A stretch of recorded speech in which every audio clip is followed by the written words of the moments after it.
하나님 말씀 봉독하겠습니다. 데살로니가 후서 2장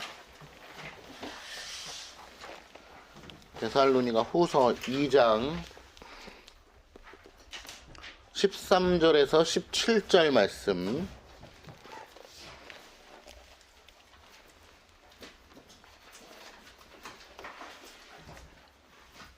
신약성경 335페이지 정도에 있습니다. 찾으신 줄 알고 하나님 말씀 봉독하겠습니다.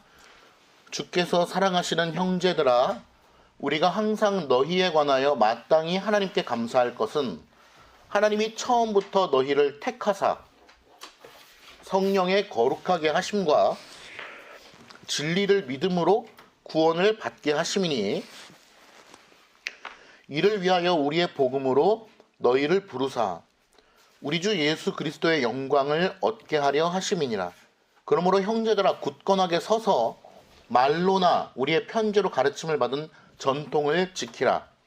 우리 주 예수 그리스도와 우리를 사랑하시고 영원한 위로와 좋은 소망을 은혜로 주신 하나님 우리 아버지께서 너희 마음을 위로하시고 모든 선한 일과 말에 굳건하게 하시기를 원하노라. 아멘. 하나님, 이 시간 주의 말씀을 듣는 우리의 심령 가운데 크신 역사로 함께하여 주옵소서. 우리의 귀를 열어주시는 성령님, 주께서 크신 은혜로 우리의 심령이 하나님 말씀에 반응하게 도우소서. 예수님의 이름으로 기도드립니다.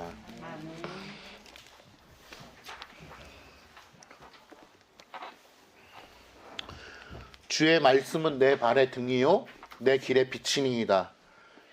귀하고 복된 이 하나님의 말씀이 정말 우리의 삶 가운데 크게 역사하여 주시는 레마의 말씀이 되기를 간절히 소망하고, 오늘 이 시간에도 기록된 하나님의 말씀과 선포되는 말씀이 진리의 영께서 우리의 심령 가운데 크게 역사하여 주셔서 우리가 살아가는 힘을 얻고 지혜와 통찰력을 얻게 되기를 소망합니다. 오늘은 하나님의 영원하신 작정, 웨스트민스터 제3장의 6번째 조항을 함께 살펴보려고 합니다. 6번째 조항 주보에 나와 있는 3페이지인데요. 한번 첫 번째 문단을 한번 한 목소리로 같이 읽어보겠습니다. 시작.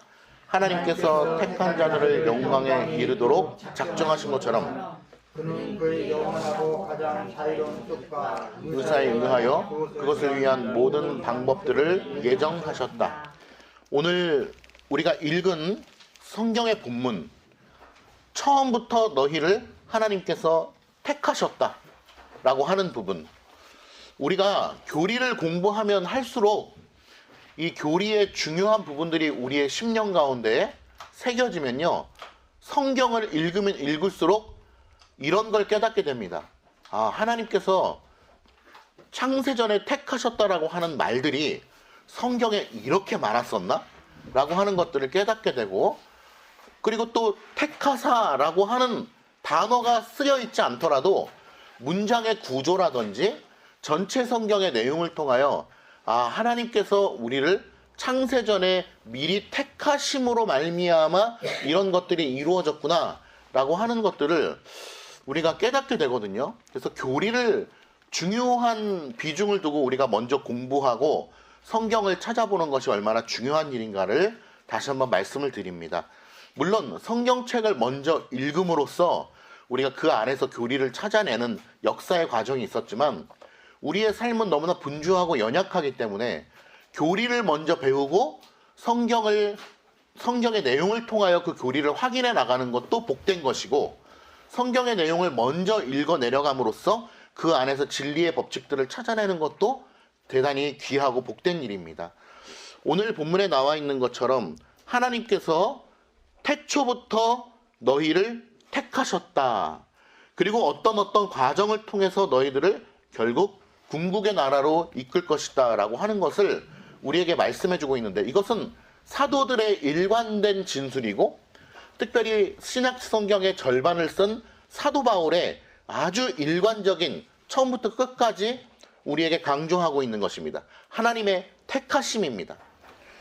그러나 오늘 이 본문에 나와 있는 것처럼 택하심과 동시에 우리의 구원을 이루어 가야 할 책임이 또 우리에게 동시에 있는데 그게 어떤 불가분의 관계에 있는가에 대해서 오늘 명확하게 설명을 드리도록 하겠습니다. 하나님의 예정에 대해서 우리가 바르게 이해하지 못하면 하나님의 예정을 호도하는 일이 될 수 있거든요. 그래서 오늘 제가 이제 참고하는 책에서도 그렇지만 하나님의 예정에 대하여 다룬다는 것은 굉장히 조심스럽고 또 더욱더 많은 학식이 필요하고 공부가 필요하고 성경적 지식이 필요하다라는 것을 우리가 좀 깨달아야 된다라고 하는 거예요. 어떤 부분보다도 가장 첨예한 대립이 있는 구조이기 때문에 그렇습니다. 일단 첫 번째 문단을 우리가 읽었는데요.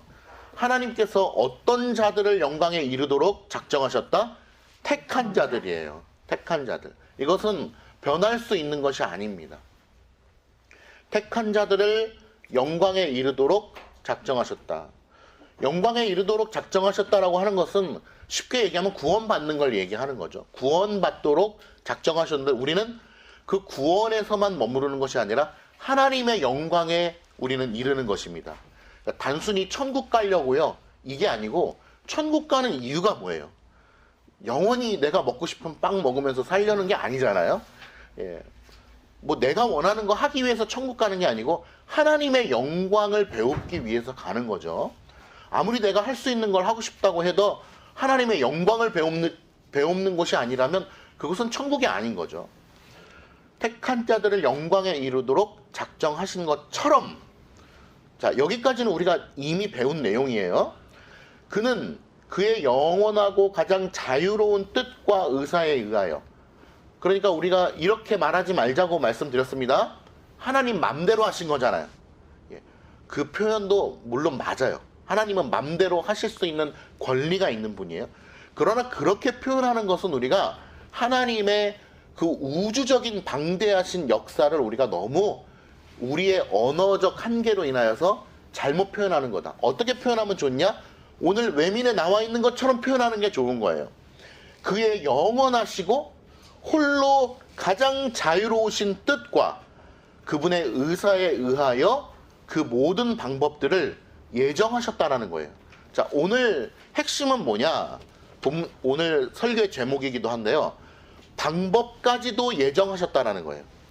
하나님께서 구원하실 자와 구원하지 아니하실 자를 정하셨고 이 땅의 모든 것을 정하셨음. 이것에 대해서 우리가 동의하는데 더 나아가서 세부적으로 살펴볼 때 어떠한 방법으로 이 세상을 이루어 가시는가에 대한 방법론까지도 정하셨다라는 거예요.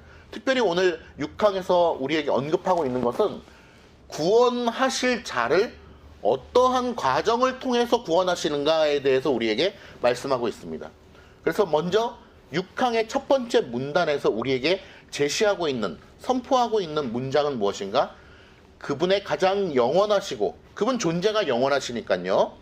가장 자유로운, 홀로 자유로우신 분이시니까요.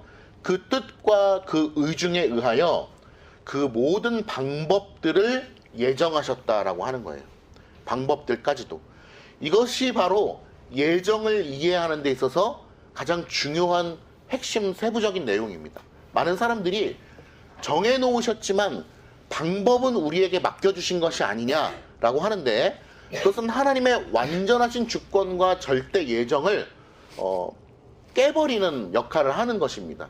그렇기 때문에 우리가 인간적으로는 어떻게 내가 왼쪽으로 갈지 오른쪽으로 갈지까지도 하나님께서 정하셨냐, 그건 너무하신 거 아니냐라고 하는 인간적인 반발감이 들기도 하지만 일단은 그걸 내려놓으시고 성경에 우리에게 뭐라고 말씀하시는가? 그 방법들까지도 예정하셨다라고 하는 것을 일단은 믿음으로 수납되어지기를 간절히 축복합니다.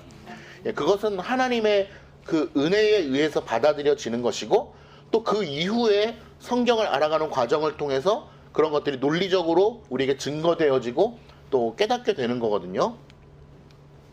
많은 사람들이 보여주면 믿겠다, 깨닫게 되면 믿겠다라고 얘기하지만 그런 사람들의 특징은 평생 믿지 못하게 됩니다. 왜냐하면 믿음의 순서는 믿음이 먼저 우리에게 불쑥 찾아오고 그 다음에 알게 되어지는 역사가 많거든요.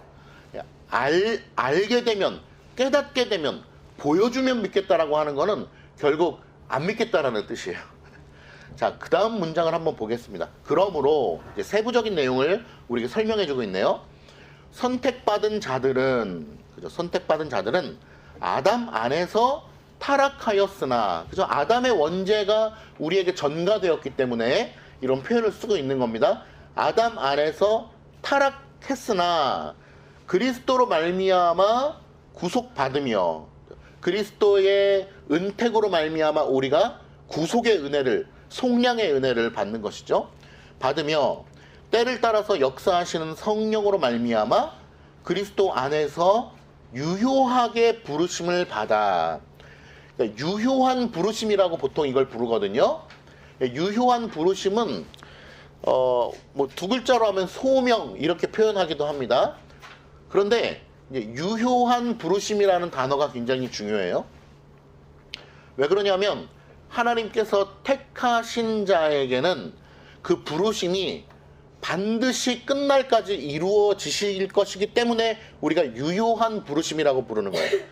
그러면 교회에 나오는 사람들 중에도 예수 그리스도를 믿는다고 말은 하지만 결국에는 택함받지 않은 자들 있죠. 예를 들면은 교회에 수십 년을 다녔지만 중간에 배신하고 교회를 떠나버린다든지, 하나님을 믿는다라고 하지만은 결국 바람이 많이 부네요. 하나님을 믿는다고 하지만 결국 하나님을 믿지 않는다라고 배신하고 떠나버린다든지, 가룟 유다와 같은 그런 자들, 성경에도 수많은 자들이 등장을 합니다. 예를 들면 사울 왕이라든지. 그러한 자들은 결국 하나님 안에서 택함받지 않은 것이 분명한 것인데, 그런 자들은 유효한 부르심을 받은 게 아닌 거죠. 그러므로 하나님께 택함을 받은 자들은 반드시 유효한 부르심을 받아서 믿음 안으로 입성하게 되는 것입니다. 그래서 본문으로 다시 가보면 유효하게 부르심을 받아 믿음에 이르게 된다는 거예요. 그러니까 참 믿음에 귀하게 되는 것이죠. 의롭다함을 받으며, 칭의라고 하죠. 의롭다함을 받는다. 양자되며, 그죠? 양자 삼아주심, 성화되며, 그리고 믿음을 통하여 구원에 이르기까지 그의 능력으로, 그러니까 끝까지, 주님 나라 가는 날까지 뭘로 보호해 주신다는 거예요? 그의 능력으로 보호해 주신다라고 하는 것입니다. 우리는 우리가 믿은 다음에는 우리가 믿음을 잘 지켜가야지 라고 생각하는 경우가 많지만, 우리의 믿음을 지키는 것조차도 하나님의 능력으로 우리를 보호해 주시지 않으면 우리는 아무것도 할 수 없는 존재라는 것을 깨달아야 돼요. 그러니 내가 가지고 있는 믿음도 내 것이 아니고 하나님으로부터 부여받은 것이고 하나님이 선물로 우리에게 허락해 주신 것입니다. 마치 그 믿음이 내 소유인 양, 나는 믿음이 있어 라고 교만하게 생각하면 안 되는 것이죠. 하나님께서 매번마다 우리에게 그냥 지속적으로 허락해 주셨기 때문에 우리가 믿음 생활할 수 있는 것이지, 우리의 인간의 연약함으로는 오늘 예수 믿고 내일 떠나버릴 수 있는 거예요. 그게 인간의 연약함인 것이죠. 그러나 하나님께서 오늘날까지 우리를 지켜주시고 보호해 주시고 믿음을 불어넣어 주심으로 말미암아 우리가 끝날까지 그 믿음을 지켜 구원을 이루어갈 수 있는 것입니다. 그 다음 문장 보겠습니다. 함께 같이 읽어볼게요. 시작. 오직 택함받은 자 외에는 다른 아무도 그리스도로 말미암아 구속받거나 유용하게 부르심을 받거나 의롭다함을 받거나 양자되거나 성화되거나 구원받지 못한다.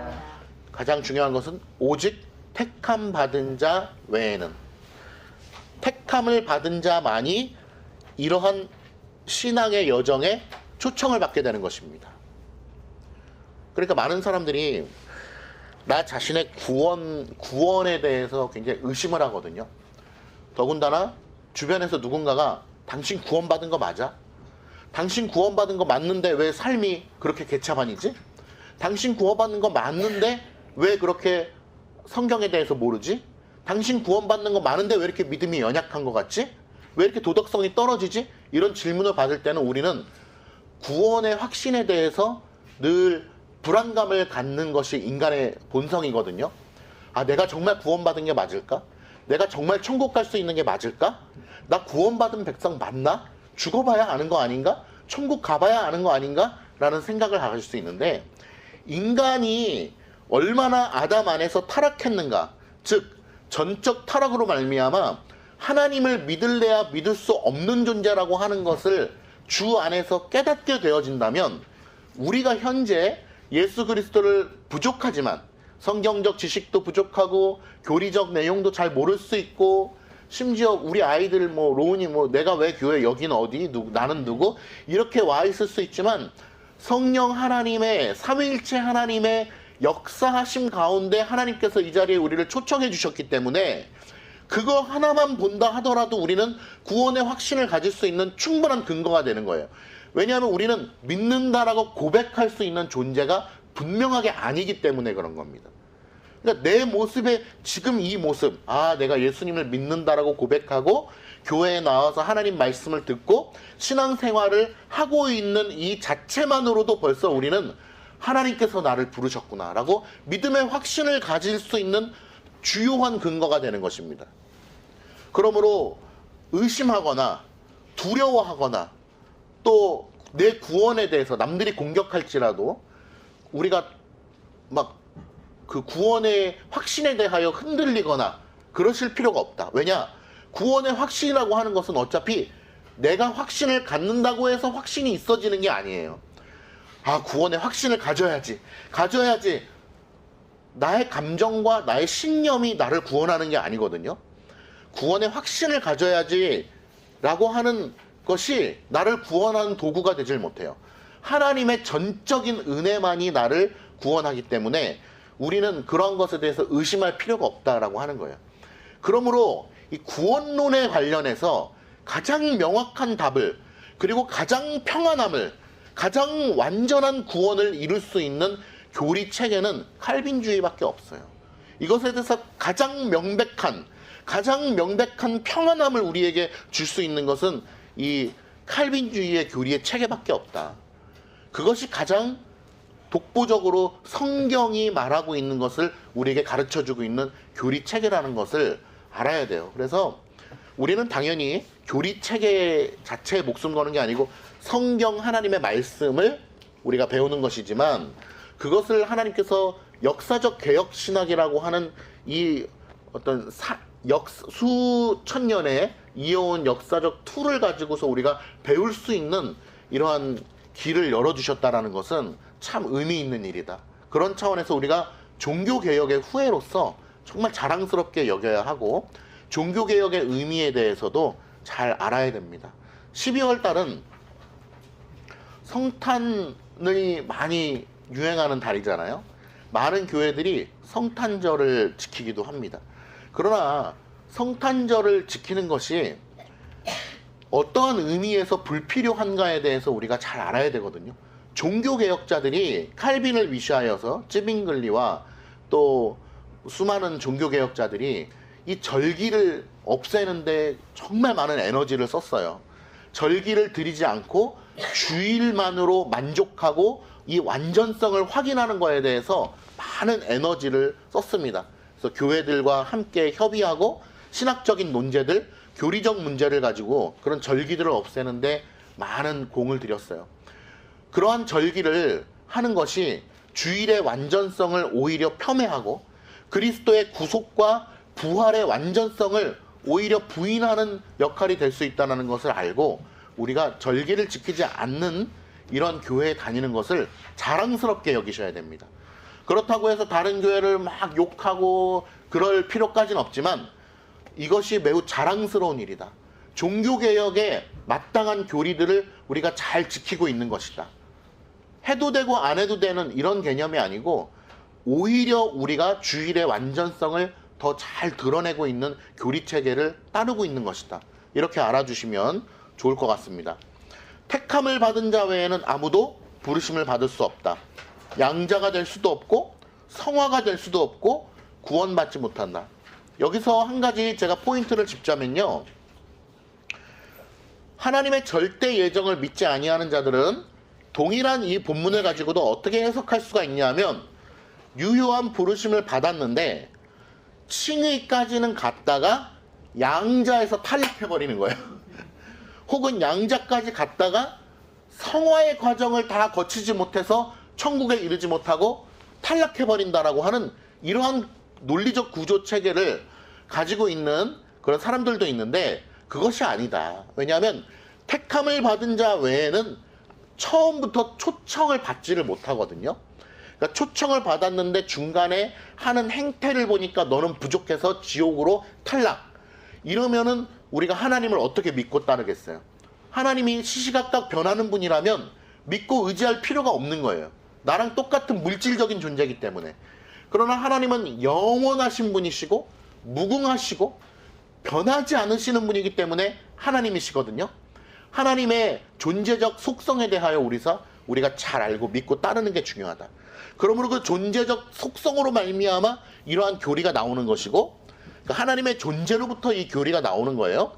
그리고 그 교리에 대한 해석도 결국 하나님의 존재의 속성으로부터 오는 것이기 때문에 하나님의 택함을 받은 자만이 처음부터 유효한 부르심을 받고 그런 자들은 반드시 끝까지 하늘나라로 가게 되는 것입니다. 왜?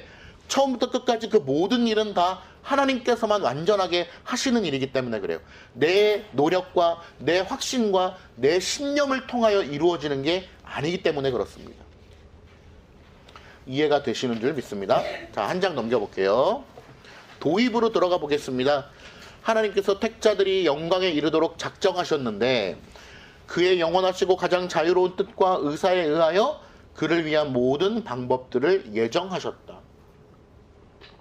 그러니까 하나님의 예정을 믿는다고 해서 다 같은 칼빈주의가 아니고 예정을 믿는다고 해서 다 같은 장로주의가 아니다 라고 하는 것을 알아야 돼요. 어떠한 차원에서 예정을 믿느냐라고 하는 거예요. 어떠한 차원에서. 그게 뭐가 중요해 라고 얘기할 사람들도 많이 있겠지만 그것이 중요합니다. 그래서 그런 교리적 난제 속에서 결국에는 단어 하나 가지고 순교하고 그랬던 거거든요. 진리를 지켜내기 위해서. 우리 교회가 이 순수한 교리를 잘 지켜내는 교회가 되기를 간절히 소망하는 것입니다. 모든 방법들까지 예정하셨다. 본론 넘어가 볼게요. 1. 하나님께서는 당신의 예정된 일들과 목적을 결정하실 때 수단도 결정한다. 이것이 바로 칼빈주의의 예정을 이해하는 바른 태도다. 만약에 방법에 있어서 자유가 있다면, 수단에 있어서는 우리에게 자유가 맡겨진다면 우리는 그것이 좀 이해하기 편한데요 라고 생각할지 모르지만 결국에는 어디까지 가냐면 구원에 있어서도 우리가 택하게 되는 거예요. 결국에는 잘 보세요. 중요한데요. 수단은 우리에게 맡겨주신 것이 아니냐. 전체적인 목표는 하나님께서 세워놓으시고 왼쪽으로 갈지 오른쪽으로 갈지 이걸 할지 말지는 우리에게 맡겨주신 것이 아니냐. 그게 결국 수단과 방법은 우리가 마음대로 할 수 있다라고 하는 것인데 그러한 방식으로 가게 되면 결국 뭐냐. 내가 무엇을 택할지 아시기 때문에 나를 구원하신다라고 하는 예정으로 가게 되는 거예요. 그 여지를 열어놓게 되면. 그러니까 1%라도 그 여지를 열어놓게 되면은 결국 예정으로 가는 것이고 구원에 대한 결정권이 결국 누구에게로 오는 것이냐? 나에게로 오는 거예요. 그러니까 구원에 대한 결정권이 인간에게로 돌아오게 된다면 결국 하나님의 전능성이 깨지는 것이고 물과 기름이 함께할 수 없는 것처럼 하나님의 예정과 인간의 자유의지가 양립될 수 없는 것처럼 우리가 그러므로 수단도 하나님께서 결정하셨다라고 하는 이 주요한 교리의 내용을 우리가 잘 알아야 되는 거예요. 동그라미 1번. 하나님께서는 우리에게 일용할 양식을 주신다. 날아다니는 새들, 그들의 먹이. 이 겨울이 되면은 과연 이 새들은 어떤 먹이를 먹고 살 것인가. 풀들이 하나도 없고 벌레도 없는데 그러나 하나님께서 그들을 먹이시고 입히신다라고 하는 거죠. 자, 그리고 우리에게 일용할 양식을 주시는데 그럼에도 불구하고 과정이 있다라는 거예요. 하나님께서는 인생의 과정을 허락해 주셨잖아요. 그래서 과정이 있는데 예를 들면 햇볕이 비쳐야 되고 비가 내려야 되고 인간이 열심히 수확을 해야 되고 유통의 과정을 통해서 우리가 곡식을 먹게 되는 그 과정이 있는 것처럼 구원에 관련해서도 하나님께서는 어떤 일련의 과정을 우리에게 허락해 주셨는데 그것을 통상적으로 성경에 사도 바울과 사도들이 막 적어놓은 말씀들을 통합해가지고 아주 간략하게 교리적 내용을 요약해서 추출해 놓은 내용이 바로 뭐냐? 구원의 서정인 거예요. 그러니까 구원의 서정이라고 하는 이 교리는 인간이 만들어낸 것이 아니고 성경의 이 사도들이 아주 세밀하게 적어놓은 내용들을 가지고 우리가 교리의 체계로 우리 성도님들이 간략하게 339, 97에 63처럼 간략하게 알 수 있도록 우리에게 뽑아놓은 게 바로 구원의 서정이다라는 거예요. 그래서 오늘 이 외민 본문에서 구원의 서정을 우리에게 제시하고 있고, 물론 구원의 서정에 대해서 제10장에 가면은 더 자세하게 우리가 하나하나 배우게 되는데요. 오늘 먼저 하나님의 예정을 이야기하는 데 있어서 구원의 서정을 끌어서 오고 있는 거예요. 그러니까 하나님의 예정과 구원, 하나님의 예정과 구원의 수단, 예정과 구원의 어떤 순서, 이런 것들이 뗄래야 뗄 수 없는 것이기 때문에 오늘 제3장에서 10장에서 배우게 될 구원의 서정의 디테일한 내용을 다시 한번 가져와서 우리에게 언급하고 있는 거거든요. 그러면 구원의 서정, 우리는 예정부터 출발한다. 늘 강조를 드리죠. 예정부터 출발해서 소명, 유효한 부르심, 중생, 회심, 칭의, 성화, 양자, 성화, 영화, 구원, 이러한 그 과정의 내용들을 오늘 우리에게 주고 있는데, 오늘은 그걸 하나하나 살펴보는 시간이 아니고, 하나하나 살펴보는 시간은 제10장에 가서 살펴보게 되고, 오늘은 어디에 포인트가 맞춰져 있냐? 하나님의 예정, 그러나 수단까지도 예정하신다라고 하는 부분들을 보는 게 중요한 겁니다. 자, 동그라미 3번. 선택이 없음이 아니라 선택이 있기 때문에 우리는 더욱 힘써야 된다. 하나님의 예정을요, 바르게 이해하지 못하는 사람들은 하나님께서 다 정하셨으니까 우리는 할 게 없어. 그냥 막 살면 돼. 막 살아도 우린 구원이야. 이러한 방식으로 그걸 받아들이면 하나님의 예정에 대해서 바르게 이해하지 못한 것이나 하나님의 말씀을 업신여기는 것입니다. 왜냐하면 하나님의 말씀에는 우리에게 뭐라고 계시되어 있냐면 선택하셨기 때문에 우리는 그것을 이루어가야 된다라고 얘기하고 있거든요. 그것은 어떻게 양립할 수가 있느냐, 우리는 그런 질문을 해요. 늘 선택하고 예정되었는데 우리가 왜 또 그걸 이루어가야 되냐라고 얘기하는데, 그것은 선택의 결과로서 우리에게 주어지는 거거든요. 그러니까 우리가 이루어가야만 예정이 이루어지는 거야, 이게 아니고, 그러니까 우리의 행동이 어떤 이 예정의 조건이나 근거가 되는 것이 아니고 예정이 조건과 근거가 되는 거죠. 예정하셨기 때문에 우리가 힘써 이루어가야 하는데, 채은이랑 호진이 잘 듣고 있니? 듣고 있어? 뭐라고 했어? 예정과 이루어가심이 우리에게 동시에 필요하다. 그걸 말씀을 드리는 거예요. 자, 그 3번, 동그라미 3번 세 번째 줄 보면 더욱 힘써 우리의 부르심과 택하심을 굳게 해야 된다. 누가 얘기하냐? 베드로가 얘기하고 있는 거예요. 베드로 후서에. 더욱 힘써 부르심과 택하심을 굳게 해야 된다. 우리가 더욱 힘쓸 때 하나님이 확실하게 정해놓으신 그 목적이 실현된다라는 거예요. 되게 이상하죠? 하나님께서 다 실현되게끔 예정해 놓으셨는데 왜 우리로 하여금 그것을 이루게 하실까? 그러므로 그것은, 그러니까 더욱 힘쓰는 우리의 노력은 목적에 대한 수단인 것으로 입증될 것이다. 자, 보세요. 이게 되게 어려운 부분인데 그래도 설명을 잠시 드려보면, 하나님께서 예정하셨죠. 우리를 구원하시기로. 심지어는 수단까지도, 어떻게 하는 것까지도 다 예정하셨어요. 하나님께서는 예정하셨기 때문에 구원의 은혜를 입은 자들은 그 구원을 이루어가기 위해서 더욱더 열심히 합니다. 예를 들면은, 글쎄요, 예를 들 게 사실은 없어요. 그러나 그럼에도 불구하고 좀 맞지 않지만 예를 들어 본다면, 공부를 잘하는 아이가 있어. 예를 들면 호진이처럼. 근데 이거는 시험을 보나 마나 내가 1등이야. 내가 무조건 1등하게 돼 있는데 그렇다고 해서 나는 안 해. 이러지 않는다고요. 더 열심히 한단 말이에요. 예를 들면 내가 하나 안 하나 선생님께 칭찬받을 게 정해져 있어요. 선생님 분명히 나를 좋아하실 거야. 그럼에도 불구하고 나는 더 열심히 한단 말이에요. 왜? 더 칭찬을 받기 위해서. 칭찬을 받을 걸 알기 때문에 더 열심히 한단 말이에요. 내가 1등 할 거를 알기 때문에 더 1등을 해요. 예를 들면 올림픽에서 그냥 나가도 금메달 딸 만한 그런 양궁의 선수가 내가 금메달 딸 것을 알고 있지만 실력적으로는 분명히 내가 1등이지만 밤을 새고 연습한단 말이에요. 2등에게 뒤처지지 않기 위해서. 적절한 예가 아님에도 불구하고 한번 말씀드려 봤어요. 하나님께서 예정하셨기 때문에 그 은혜로 부르심을 받은 자들은 그 구원을 이루어가기 위해서 누구보다도 더 열심히 그 구원을 이루어갑니다. 어디까지? 순교하기까지. 나의 목숨을 아끼지 아니할 정도까지 하나님의 구원을 이루어가는 거예요.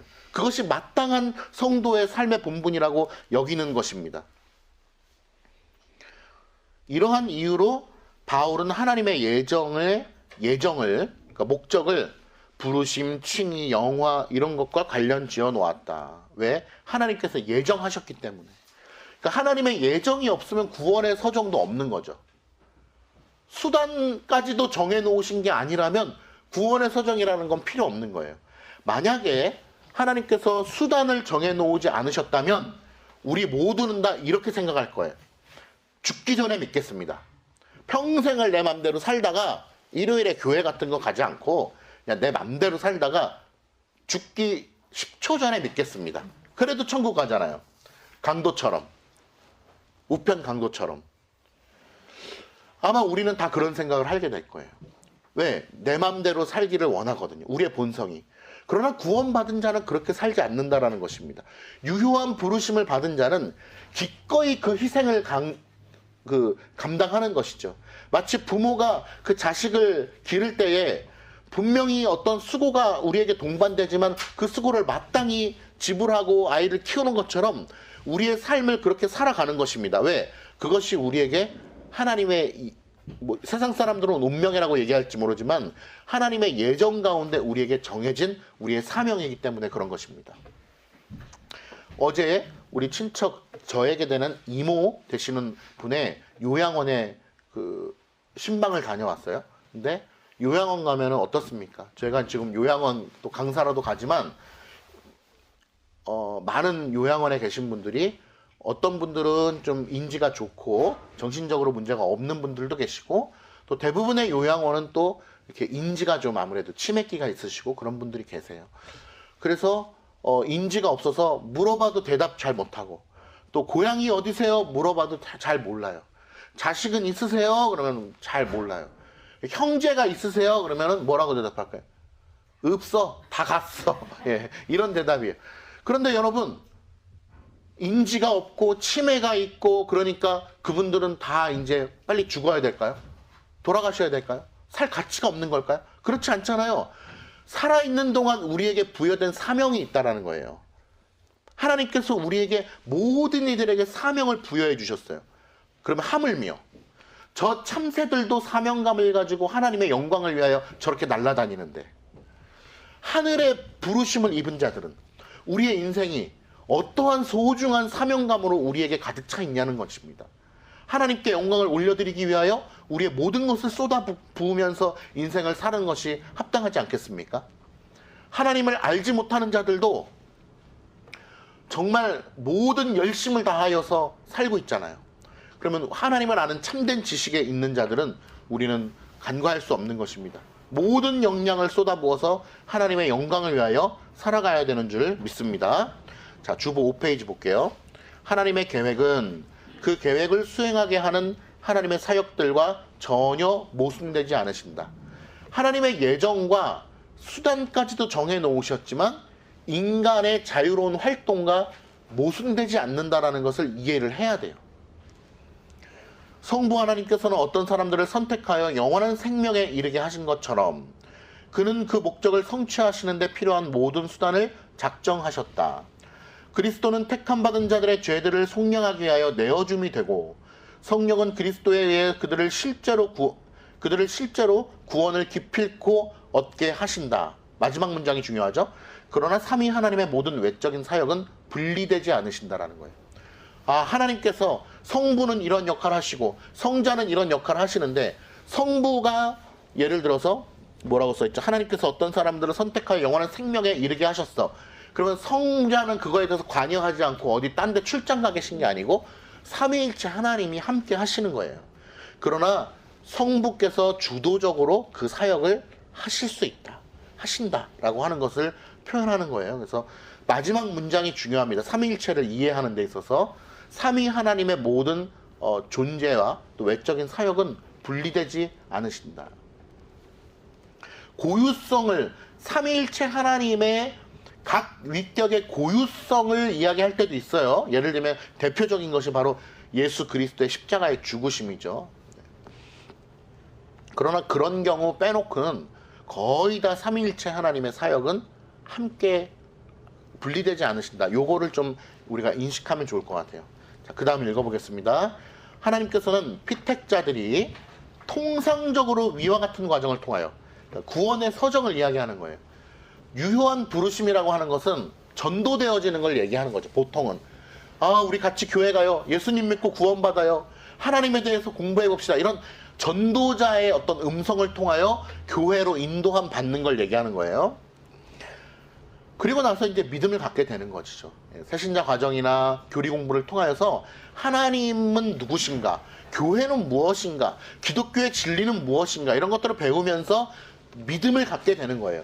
그런데 그 시간이 누군가는 일주일 만에 확 믿음이 들어오기도 하고, 누군가는 10년 만에, 누군가는 죽기 전까지도 믿음이 안 들어오는 경우도 있어요. 그렇기 때문에 우리는 이 구원의 서정을 제가 결론에도 써놨는데요. 자, 따라해 보겠습니다. 구원의 서정은 논리적 순서이지 시간적 순서가 아니다. 예. 그냥 논리적 순서일 뿐이에요. 그러니까 논리적 순서이기 때문에 우리는 어떠한 인식을 가져야 되냐면 구원의 서정은 곧 하나다라고 하는 인식을 가져야 돼요. 근데 이것을 잘못 이해해서 시간적 순서다라고 하는 오해에 빠지게 되면 이제 집사님 유효한 부르심으로 인해서 우리 교회에 들어오셨으니까 이제 중생하셔야죠. 네. 중생하셨나요? 계속 물어봐요. 중생하셨나요? 중생이 거듭남이잖아요. 그죠? 중생, 다시 태어나는 거. 예. 거듭남이잖아요. 중생하셨나요? 아, 제가 중생한 건지 안 한 건지 정확히 모르겠는데. 아, 더 그러면 기도하셔야 되겠네요. 그 중생했다 그러면 뭐래요? 회심하셨나요? 회심하셔야죠. 중생하셨으니까 회심하셔야죠. 그 다음 단계. 이게 완전히 잘못된 거예요. 그거를 왜 그런 잘못된 일이 벌어지냐? 시간적 순서로 그걸 이해를 하면 그래요. 이렇게 되는. 그러니까 이건 논리적 순서일 뿐이에요. 굳이 나눠 놓은 것 뿐이에요. 그렇기 때문에 우리는 굳이 나눠 놨지만 그 전체의 과정은 또 하나다라고 하는 걸 알아야 돼요.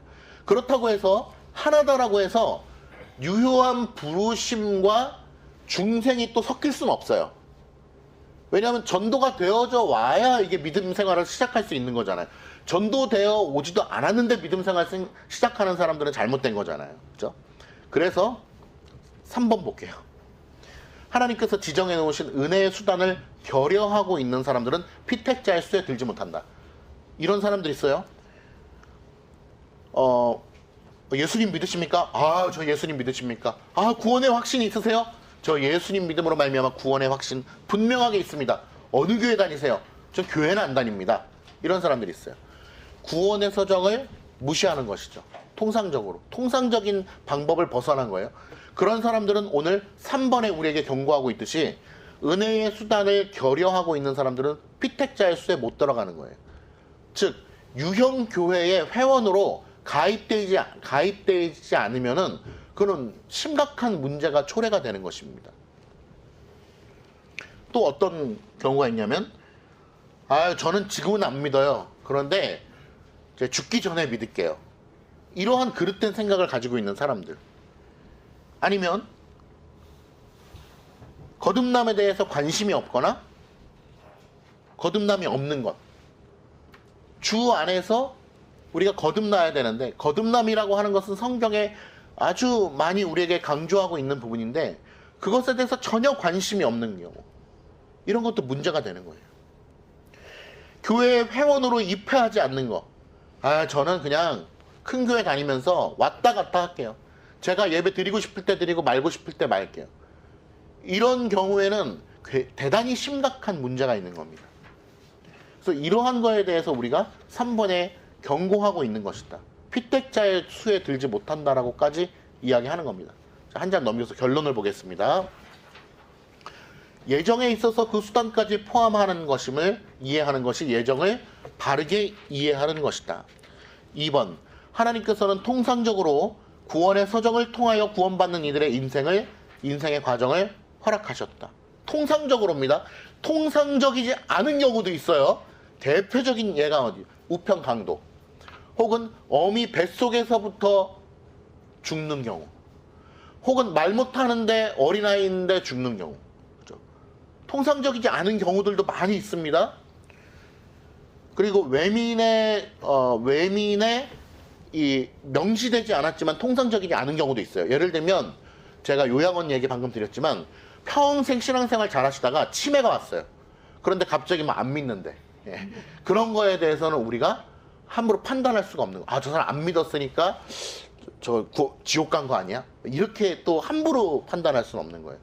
왜냐하면 어떤 정신적인 뇌에 손상이 오는 것이기 때문에 우리는 우리의 신념으로 구원받는 게 아니라 그랬죠. 그래서 그런 통상적이지 않은 경우들도 있다. 그거에 대해서는 제10장에 가면 우리가 자세하게 공부를 하게 됩니다. 그러나 통상적으로 이런 구원의 서정을 허락해 주셨는데 이거를 무시하면 돼요, 안 돼요? 안 돼요. 통상적이라고 해서 나는 그러면 그냥 죽기 전에 우편강도처럼 죽기 전에 예수님 믿고 구원받을 거예요. 이러한 신념을 갖는 거는 통상적인 것에서 벗어나는 것이고 하나님의 어떤 예정과 수단에 대한 예정까지도 우리가 믿는 사람으로서 절대 그러한 생각을 할 수 없다. 3번, 구원의 서정을 이해할 때는 하나하나의 과정을 교리적으로 이해하는 것이 중요하지만 요 10장에 가서 할 거예요. 동시에 전체 과정은 하나라는 것을 명심해야 된다. 그러니까 오늘 이 3장에서는 전체 과정이 하나라는 것을 좀 잘 명심해 주셔야 돼요. 왜냐하면 예정과 그것이 긴밀하게 연결되기 때문에 그렇습니다. 그렇지 않으면 시간적 순서에 의한 구원의 서정의 함정에 빠질 수 있다. 논리적 순서의 개념을 이해해야 된다. 4번, 하나님의 예정이 분명한 만큼 택함을 받은 이들은 더욱 힘써 우리의 부르심과 택하심을 굳게 해야 한다. 예정에 그릇되게 기대어서 택자의 의무를 태만히 여기는 자는 하나님의 예정을 바르게 이해하지 못한 것이며 오히려 업신여기는 것이다.